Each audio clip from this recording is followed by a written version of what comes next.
Alright, so welcome back. Today I have a video about even more new models I've acquired recently, which seems to be happening a lot. So, first off, this is a Baltimore and Ohio F7, and then the next two engines are a Baltimore and Ohio FB, and another Baltimore and Ohio FB. So, I'll go over these models in a second, but first I'm going to explain how I ended up with these. So the story behind how I got these goes back a long way to July, basically. So there was a member of the club I go to who was struggling with some health-related things, and he wanted his models dispersed amongst club members and everyone who would take care of them before he passed, which I think in like December is when he passed away. It was sad, but he got most of his wish. A lot of the models were still donated to the club I go to and were then later distributed to members. So a lot of the stuff I got, like a few free lots in January of older models that I fixed up, came from him, as well as my Bicentennial SD45, one of my DCC Sound GP9s, and that one Bachmann 484 that I had a video of a while ago. These were the last of his things to distribute, and even though I don't have any Baltimore and Ohio stuff, I gladly took it just to care for it. Eventually, I will probably get myself an FA to go with the B units and do something else with the F7, but for now, I'm taking care of them, and they will be sticking around with me even though I don't really do anything with the B&O. So first off, I will go over the F7. This is not an Atlas engine. I don't know why it's in an Atlas box. A lot of his models had mismatched boxes, but hey, it works, I guess. This is a Bachmann F unit. I don't know from what generation, but it's a pretty hefty model. It's not much interesting to the underside. And a few things about this is that the horns are broken off and the headlight does not work. It's been upgraded with Katie's from Easy Mates, which is good because I don't really like Easy Mates all that much. It's missing a spring up here, but I will fix that eventually. So nothing major. It's also missing a ladder here, which, again, it was a free engine basically, more so a gift. But yeah, it'll be perfectly fine for me. This one does not have sound, and it's okay. It's a Bachmann engine, so it's not the greatest in the world, but it does its job perfectly well. So eventually I'll have a few little things to fix up, and once I get an FA, I don't actually know what I'm going to end up doing with this thing, so hopefully I find a use for it. So next up I'll go over the two FBs, and another thing he liked to do is he would put his loco numbers just on the boxes, which is helpful. And I forgot to mention that last unit is just DCC silent. These have DCC sound, but no horns since they are in fact B units. And just for the sake of this, I'll only take one out. And these I'm honestly quite impressed with. The running session that you'll see after this little clip, I actually filmed a few days before, and the F unit was okay, and these things were absolutely amazing, surprisingly. This is probably, or these two are probably the best Bachmann engines I've ever owned. They're quite hefty, and these two, we're able to pull a 16-foot-long train at my club just without any help and barely any speed loss up the hills.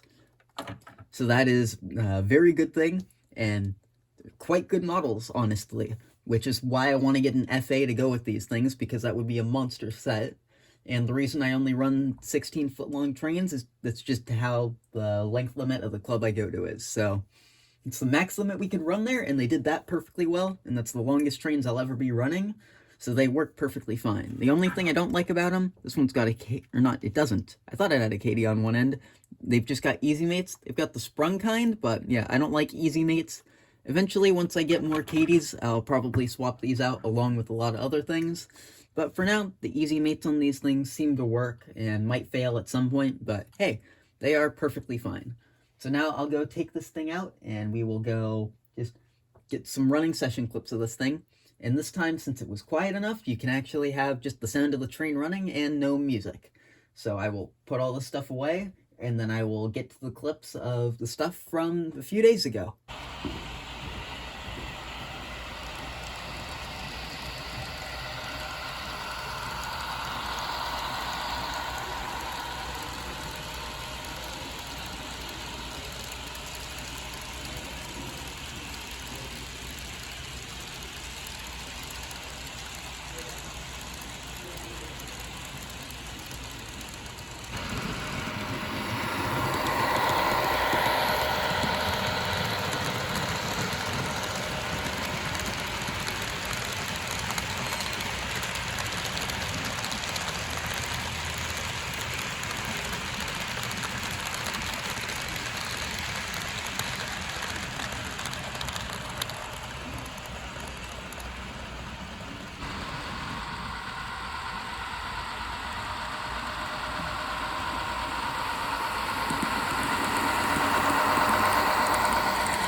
So I kind of wanted to just get a little bit of an opinion from everyone who stuck around.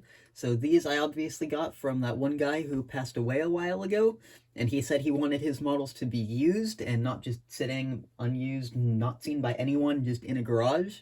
So I'm thinking I've made videos of most of the stuff. I've got the two other sets of stuff, the Wine Train and the Spirit of 76 consist, which I got quite a while ago. However, they were just thrown in random update videos and didn't get their own actual video. So I'm considering at some point just making a video so that instead of them just being at my room and at the club I go to, they can actually get some more screen time and be shown to more people than just sitting in my room. So if you think I should do that, let me know. If not, don't worry about it, or you could tell me if you don't want to see it or whatever. But yeah, I might do that in the future. I've got a lot of videos backed up, and this is probably coming out over a month after I've filmed this, so yeah, it might be sometime down the road, but I'm considering it as a future option. So if you stuck around, thanks for watching, and give me your feedback.